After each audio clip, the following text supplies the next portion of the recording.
Hello, my dears. Welcome to day 10. Sorry for dropping out for the last 3 days. I have a shoulder injury and I also haven't been sleeping too well because of it. So I am back and I will make up days 11 and days 12, I guess, tomorrow. We'll get caught back up. So today what I would like to share with you is it's kind of a trick of the mind that I use. I think we can all relate to points when our mind gets fixated on something and it kind of keeps looping, it keeps coming back to that thing, whether it's helpful or not. Maybe it's not a problem we can even solve or anything we can do anything about, but our mind just keeps going there, right? And it can be really emotionally draining and really stressful. So I'm going to share with you something that I do to kind of create a little bit of distance.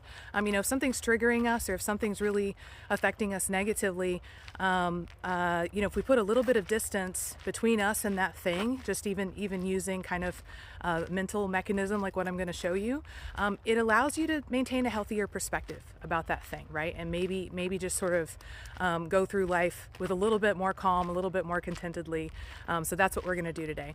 So basically what we'll do is it's kind of a visualization activity. And so we can do it right now if you want. So think of something. If something comes top of mind, then perfect. This is very timely. So think of something that maybe has been on your mind, something that's been kind of a recurring thought pattern. And then visualize yourself in the present moment as if you were hovering over yourself, right? Like maybe a bird hovering overhead. And so if I was doing that for myself right now, I would be hovering over myself on this trail. Okay, so I'm looking down and I can see the top of my hat, I can see myself walking, and this is our present moment, okay? So we're gonna establish the present moment in our timeline.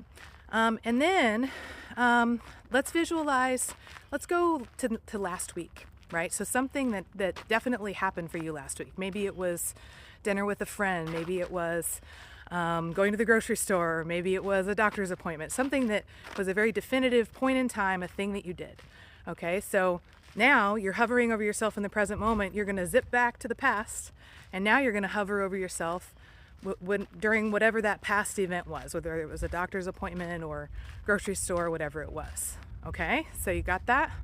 So hovering, you can see yourself in that doctor's appointment or at the grocery store or whatever the thing is. Okay, so now we've established our sort of timeline to the past. Okay, now zip back to the present moment. So once again, if I'm doing it for myself, I'm hovering over myself as I'm walking along the path like a dork with my selfie stick, okay?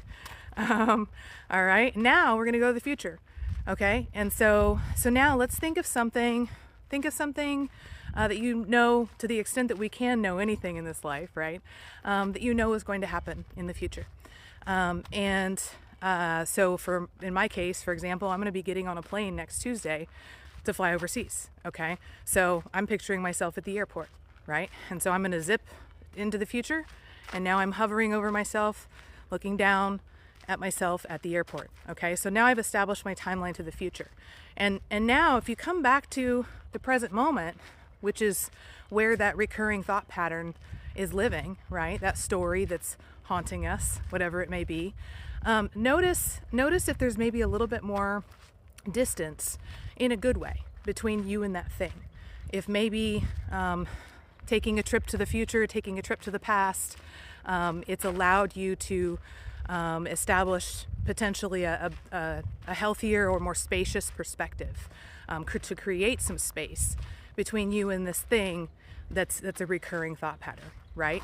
Because at some point in your life, it wasn't there for you, right? That wasn't a thought pattern, that wasn't in your mind. And so at some point in the future, it also won't be a factor, right? And so it can be really easy to kind of drill down and get kind of lost in the moment when we're worried about something and really emotionally invested. And so it's important to have tools that allow us to kind of lift up outside of ourselves and kind of look around and remember that that's not all there is, you know, and there's so much more waiting for us. So hopefully this was helpful. This is something that I've been doing a fair bit because, you know, in the world at large, there's a lot going on. Gosh, I'm getting out of breath. I'm walking up a hill in my defense. There's a lot going on, you know, and so it can be really easy to get in a rut mentally and therefore emotionally and physiologically, right? Because our nervous system is going to accompany us on that little journey down that rabbit hole, right? So So, you know, where thoughts go, energy flows. Yeah. So, so this is another reason to be really mindful and really attentive to what's happening in the mind. And when we feel ourselves, you know, getting stuck in that rut, you can hopefully employ little tricks like the one that I just shared, and I hope it helps. So, so yeah, let me know how it goes. Once again, stay tuned for days, what did I say, 11 and 12 tomorrow. I'll get caught up, and then we'll be back on track. So, wishing you much love, and hope you have a great rest of your day.